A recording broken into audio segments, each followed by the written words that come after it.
Right then, here it is, VP UK's first ever YouTube video. It's been a while in the making, but we've been quite busy. However, welcome to the channel. This is where we'll update you on the brand, events, offers, and of course, this rusty MX5. As many of you will know, VP UK has come from Valetin Products as a rebrand. It's a rebrand that still delivers on that same quality, but adds fun back into detailing, makes it less of a chore that you just do on the weekends to get away from the missus. It's something that we want you guys to get involved in, and of course this will be very similar to our own sort of shitbox series, one where we modify the car based on your recommendations. Now I don't want to see anything ridiculous too soon, no diesel swaps, no, I don't know, monster truck wheels or something stupid. Let's keep it tasteful, because I want this car to be a real sort of show queen and one that people recognise all over the country. And that's what this first video is going to be about. It's going to be about getting sort of down and dirty with this MX5, getting into the issues that it has, the personality, the charm that it might have, reviewing some of those sort of worst kept areas, and taking it on a little drive and giving it a review so you guys know sort of where we're starting from. So we'll kick that off now. I'm going to take this to somewhere a bit more scenic. I am right now in our very own detailing bay, which you'll see a lot more of. We want some sort of memorabilia on the wall, so anything that you guys might have or be able to suggest, we're more than open to ideas. This is going to be a brand that you guys can get involved in a hell of a lot. We want you to pester us with suggestions, with images of cars that you've seen that you think this one could compete with, or any parts that you even may have yourself that you just want to get rid of. Let us know. We might stick it on the car, put a VP sticker on it, well away. So we'll start the video off now and take this for a drive, and we'll get some cinematics of it.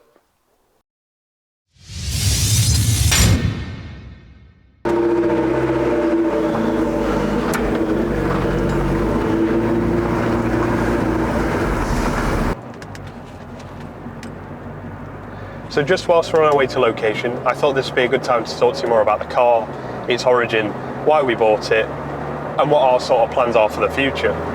So the story starts on a very, very well-known auction site. I was scrolling through it one day looking at project cars, scrolling past your Fiestas, your Golfs, a couple of RX-7s, but then the MX5 popped up. So I thought, that'll do, that will. So I rang the owner, a guy called Ash. I spoke to him for about 35 minutes. And by the end of the phone call, I was pretty convinced that this was a car for us. So about a week later, we headed down to Northampton to view the car. It was kept in a pop-up garage under a sheet. It was kept properly.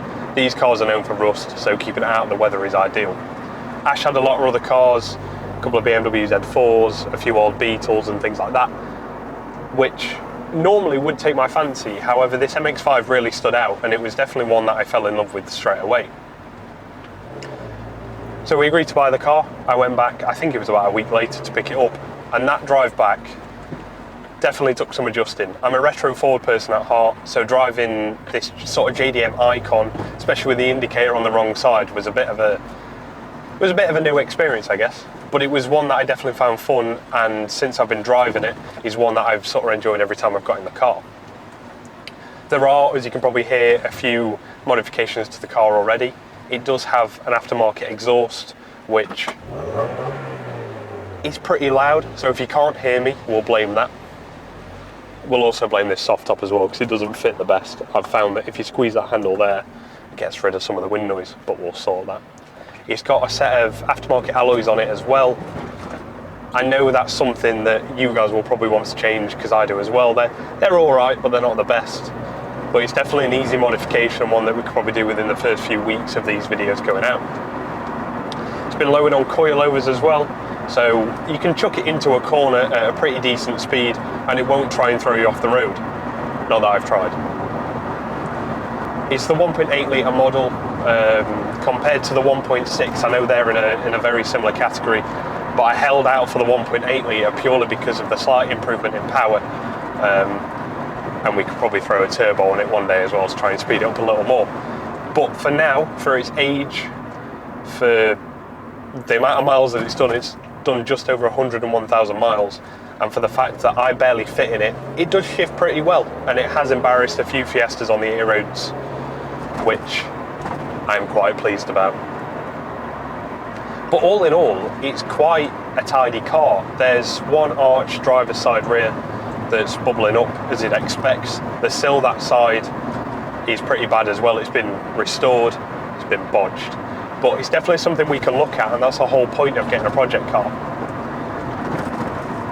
I'm quite happy with the purchase. In fact, I'm very happy with the purchase. It's definitely a car that's got a following, that has a lot of people behind it.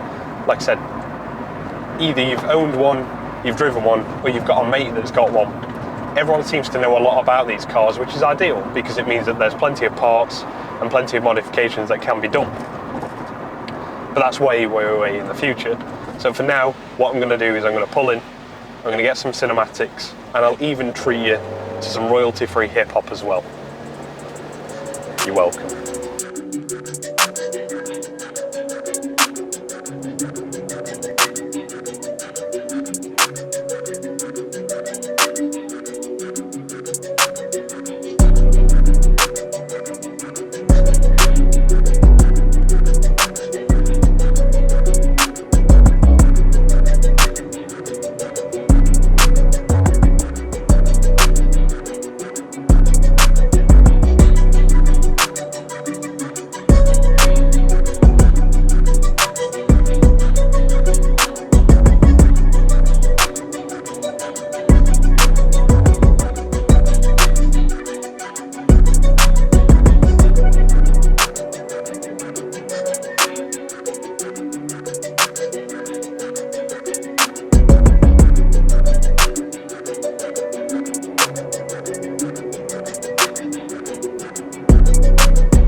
That about does it for this week.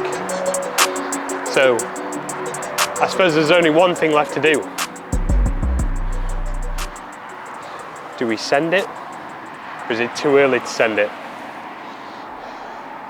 Probably not. Might save that until next week. So make sure you subscribe and like and follow us on this journey.